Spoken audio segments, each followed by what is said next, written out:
Good morning, everyone. It is for me, at least. I wanted to take a moment and just respond to some comments from my last video. It was an older video that had been living on my phone that I'd uploaded recently.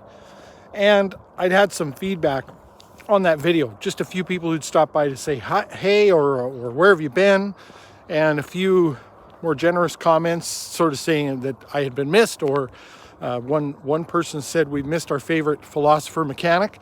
And I just wanted to say how much I appreciate that. I just wanted to let everyone know the feedback is really important for me. And even someone who just says, hey, it lets me know that somebody's listening or notices me at the very least. But especially, obviously, the more generous comments, because naturally I've been thinking here and there about what to actually do with my channel. Should I upload more content? Is it worth my time? Is it of value to anyone? Obviously, more importantly. Am I concerned with like growing my channel or something like that? Not really. I mean, I obviously I would like to some degree. There's probably not that much point in screaming into the void, but it's not my primary focus. My primary focus is really just to engage and interact with other people. Some of this is just thought formation for myself. You know, it's the I don't know what you could call it. It's kind of testing the results of my own hot tub deliberations in the real world to some degree. You know, testing these concepts and thoughts with other people and seeing what other people have in terms of feedback sometimes. But that can be fraught too. It can be difficult to engage because sometimes people don't respond in the same vein, you know, with the same kind of intent as I have going in. And I'm not saying that I could dictate that or anything like that. I'm just saying it sometimes doesn't have the same utility that I would have thought it could have, you know, depending on how contentious the topic is or something like that. You know, I'm trying to engage in the philosophical side of things, not necessarily direct commentary, although of course it all is. It's not my primary focus. To that end, when I say, you know, things like, let me know what you think in the comments below or whatever, I'm not doing the engagement farming that, you know, most YouTubers are. I mean, if you watch most YouTube videos, you will find, of course, that everybody finds a way to work in there, you know, let me know what you think. Type a 7 in the comments if you like pineapple on your pizza or something like that. I mean, it's pretty transparent what people are doing because they understand the algorithm. In fact, you know, some people will even say, you know, leave a like if you liked and a dislike if you disliked, right? Because they understand that negative engagement is still engagement and the algorithm will reward that.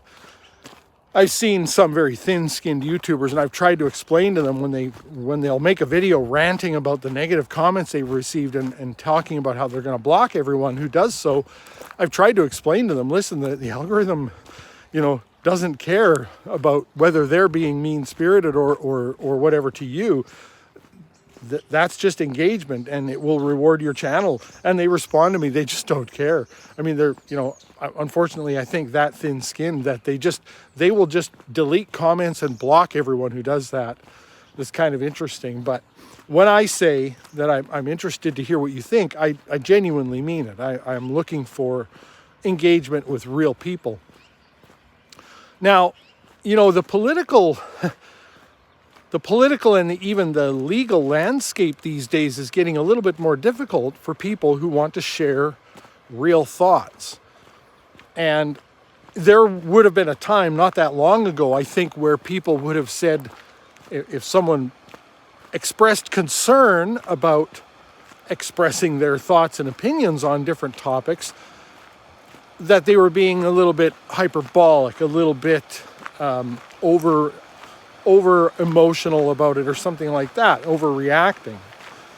And I think those claims now, especially when you look at countries like the UK and Australia, New Zealand, and my very own Canada here, with all of the moves towards, you know, combating online hate and things like that, what's ended up happening, of course, is people are being ensnared in a net for expressing their own negative opinions, not inciting anyone else. I mean, there's been a number of instances recently, especially in the UK. The UK, is this even a controversial opinion anymore? The UK has really fallen. I mean, you've got people who, I think the one fella in the UK and his wife, 6 police officers arrived at their home and arrested them for some communication on a school board online message board or something like that, where they were complaining about their daughter's school, and they were saying things like one teacher or administrator, I'm not sure who they were referring to specifically, was a control freak. It's kind of milquetoast as far as insults go. It's really, I mean, is it even an insult, or is it just an observation, their own observation? That's kind of silly, obviously.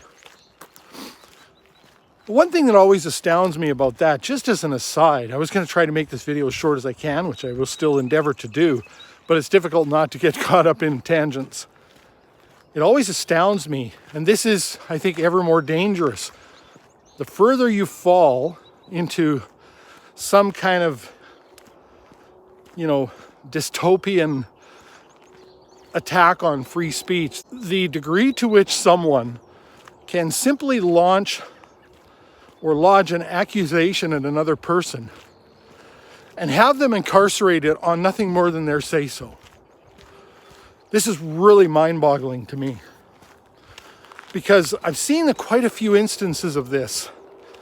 And I mean, this is without doing a whole bunch of research to see if it exists. This is just with a few reports that filter their way onto YouTube. And these are not just someone making a video complaining. These are news reports.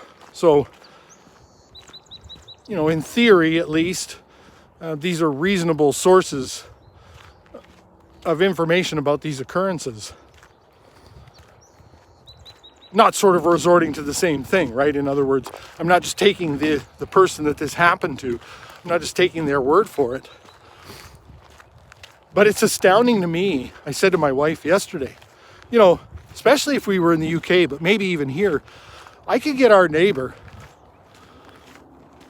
I could just have her arrested if I was clever and creative enough and, appeared reasonable enough in my accusation. Now, I couldn't keep her incarcerated because there'd be no evidence for my actual claim, but that doesn't matter in the short term. That's crazy to me. That on someone else's say-so, one citizen against another, this guy harassed me and threatened me. Okay, we'll go put him in jail. Because in that case of the man and his wife who were incarcerated for, in theory, threatening and harassing the members of the school board, the police ended up contacting them and releasing them and contacting them afterwards and saying they were going to pursue the matter no further because there was no evidence. I mean, it's one thing if you're investigating a crime where there may not be any evidence because either the criminal themselves has, covered their tracks really well, or there's some deterioration that occurs, or perhaps, it's like a missing person and there's a little bit of evidence that foul play was involved, but you don't actually have a body. You don't actually know that the person didn't just skip town on their own, that they're not trying to start a new life somewhere or something like that. This is a situation where the complaint was that these people were directly harassing and threatening school board members on their online communication, and they didn't request the evidence before they sent a whole bunch of police officers to incarcerate an otherwise supposedly free person or persons. That to me is astounding.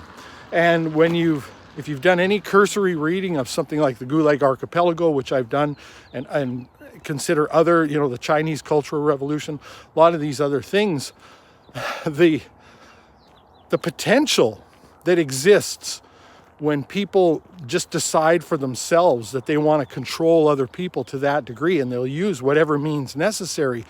They'll dehumanize that other person to the extent that they they can't imagine, they can't put themselves in their position and imagine what that would be like to have someone take a run at them like this, utilizing, the power of the state to incarcerate them for something that, probably they themselves would be outraged if someone did it to them. This is one of those things I've always said. I say this to my wife all the time about people who do this stuff.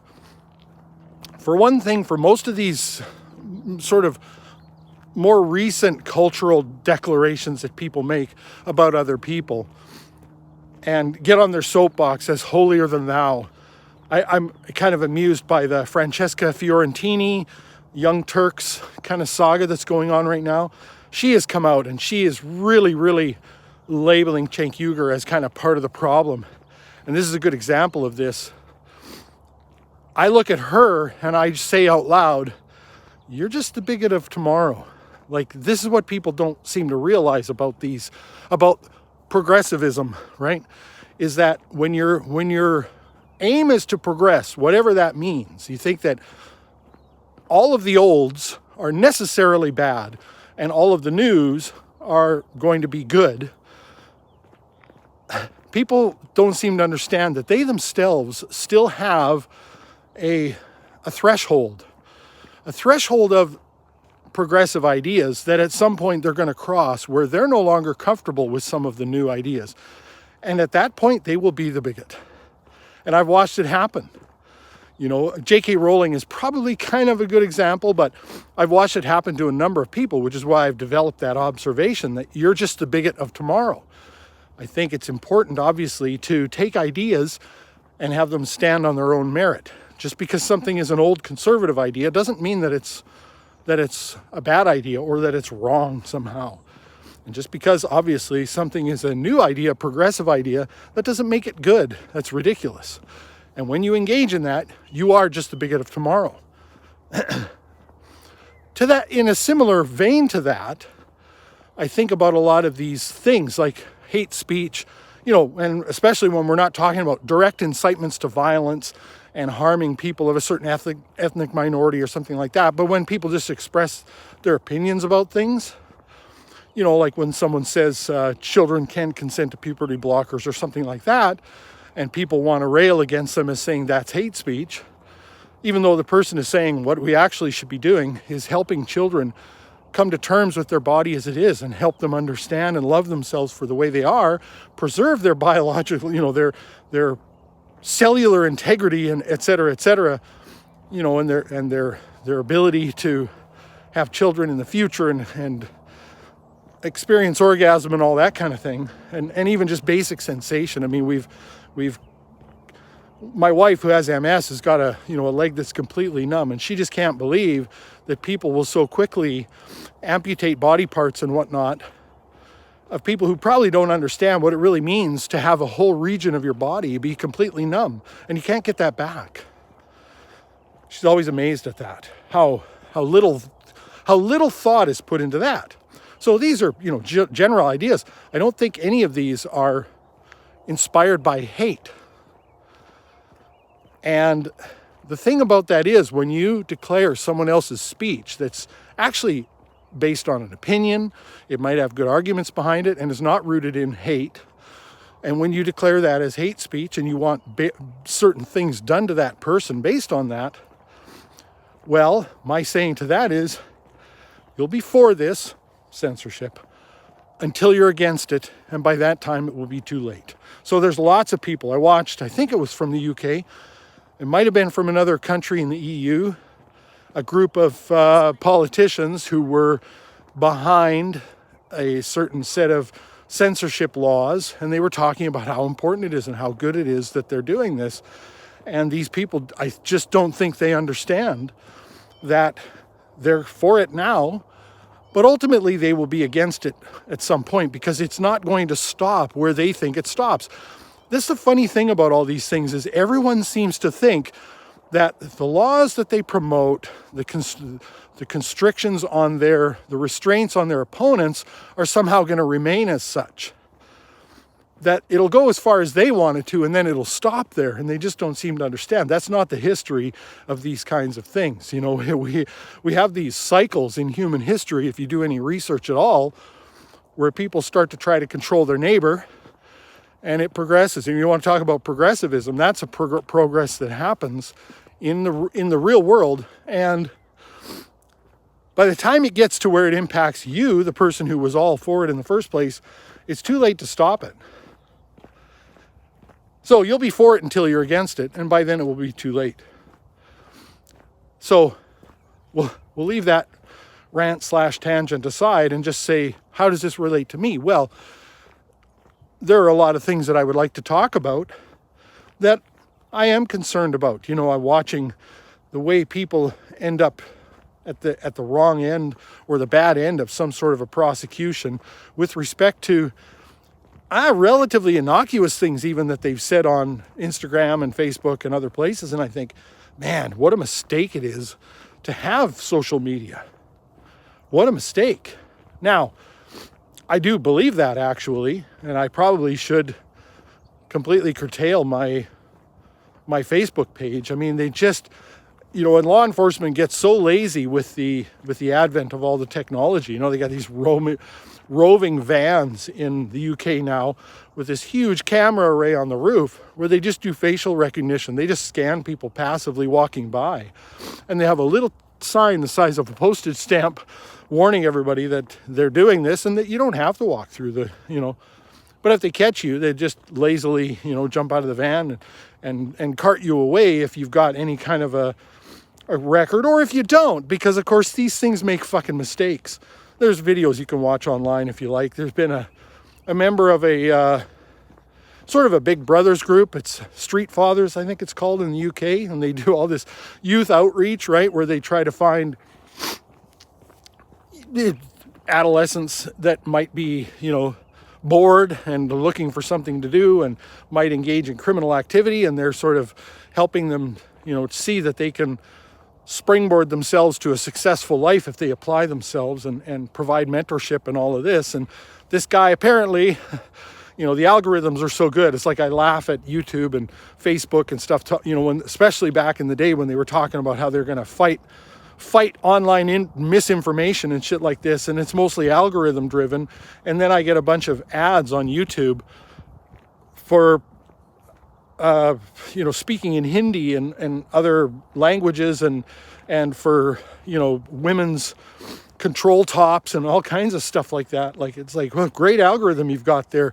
I've got a real history of the types of videos that I peruse, and your algorithm can't select relevant advertising. Like, that's really, you know, or even remotely relevant. Like, you've somehow managed to select completely irrelevant advertising. So this all goes real well. And it's the same with these facial recognition cameras. They're misidentifying people. Now, you know, that's probably a temporary problem, just like a lot of the faults of AI. Remind me, if anyone's interested, to discuss some of the arguments I've had with ChatGPT. Those have been interesting. I've been having a number of them, just testing some ideas and trying to get my mind around how all of this really works. That's been interesting. But as of right now, you know, there's lots of misidentification that's happening there. And, you know, this to me is in lieu of doing any real police work in the first place. You just sit in a fucking van eating bonbons, waiting for people to self-incriminate, you know, in a sense, by just walking by. And they've got other people too. You know, one guy, they pulled off his bicycle because their system was not fucking up to date. It's 2025. And your system can't be up to date as to whether someone actually missed their parole board hearing or not. He had attended his parole board hearing several days prior. It's 2025, and you can't get your systems up to date. And that's somehow his responsibility, right? Because he's got to stop. If he tries to not comply, then that'll be another offense, even though there's actually no reason for them to essentially kidnap him on the side of the street. But I digress, as I often do. So I've made it my goal here. There's a hill that I walk up on the way home here, and I'm going to make sure that I finish this video before that hill I'm too out of breath going up that hill anyway. So it's going to be pointless, and that will constrain me a little bit. So that is a concern of mine, obviously, is to talk about contentious issues in a way that at some future date is, dangerous for me. But I really enjoy the philosophical discussions. I enjoy trying to reason things out, trying to engage in rational analysis of events and concepts, etc., and to evaluate them. In a similar fashion, I've been watching the Warren Smith Secret Scholar Society YouTube channel for a while, and I kind of feel like he's doing what I like to do. These are sort of hot tub deliberations, YouTube style, that he engages in. The things that I do on my own every night, running different ideas and concepts out to their logical conclusion, thought experiments of different ideas, challenging my own ideas. I hear a really good refutation of something that a position I've long held. I like to give that a real hearing if I can. Steel man, the other argument, all of that kind of stuff, and then come to some sort of an analysis, an internal critique of my own concepts and other people's concepts, etc. Once I made some videos, I was trying to talk about some general ideas, some macro observations, and I was using the Ukraine-Russia conflict as some examples, and I got, bogged down in a quagmire about that specific conflict, which wasn't really my intent in the first place. In fact, at first I was accused of being vague, and I wasn't being vague. The point wasn't to talk about that conflict directly. I was just using a current situation as a bit of an example for some observations that I had made. I don't generally like to weigh in on specific situations like that. I mean, but it's not my primary focus. And in arguing with those guys, about that, I'd made some videos which never got uploaded, and I'm not going to because it's pointless now, but I'd made the point in some of those videos, like, what is the upside for someone like me to engage in that kind of conversation with people who are going to take it out of context and not really necessarily address the position that I hold, or that we're going to be sort of mean-spirited about it too. Not that I have that kind of thin skin, but why engage with someone who's going to say something like, one fellow said to me, "You obviously probably don't even realize that, the Holocaust was a bad thing," or something like that. It's like, oh my God, why would I even want to engage? What's in it for me? Certainly not building a YouTube channel, because by that time I had already sort of come to recognize how AI has impacted YouTube. I'd started watching a couple of science-y kind of videos that were about, the Hubble deep space and things like that. And partway through the video, I come to realize, this isn't some human being producing a documentary here. This is all AI generated, the whole fucking thing. And I made the point in the video that I'm referring to here that if I really wanted to build a YouTube channel, I certainly wouldn't do it like this. What's in it for me? Why would I bother? If I was going to do that, I would just do what these people do. Get AI to scour the internet and figure out what are topics that are, that are big heavy hitters with people that'll get eyeballs, and draft me up a narrative, draft me up the whole script for the video, have AI read the script, have AI crawl the internet for photographs for each sort of concept throughout the video to intersperse throughout there to give it some eye candy, have Midjourney develop a thumbnail for it, an eye-catching thumbnail, and put it up and get 500,000 views in a week or two. And have a YouTube channel that's got, several million subscribers in kind of like no time flat, because this is what I've seen. And of course, this is all garbage content. They're not adding anything really. This is all information that's out there. I mean, if anybody really wanted to know about these things, they could do exactly the same thing just on their own. I don't really feel, and then, it's put out there as though it's actually, human created content, and it really isn't. And, you know, again, if someone really wanted to produce a YouTube channel for its own sake, that's what they do. And people are doing that. And I feel like what that's ultimately going to lend itself towards is just a sea of nothingness. Meanwhile, people who make real content where they suss out real ideas, et cetera, especially the controversial ones, which are the ones that are, you know, often the most important to discuss, they're going to be penalized for doing so. They're going to be, you know, have people knocking on their door wanting to take them away because they engaged in hate speech, because they wanted to have a real conversation about a real thing. And those are concerns that I have for sure. I certainly don't want to shy away from saying the important thing, you know, but I also don't want to be so stupid that I take, say, the last third of my life or something and throw it away because I felt it important to talk to, you know, at most probably 100 people or whatever, you know. I mean, somehow I've managed to maintain a channel subscribership of over 2,000, but that's obviously just people not unsubscribing, because I don't get that kind of engagement on the channel, and I'm aware of that. I know my own analytics, and so I'm not talking to that many people.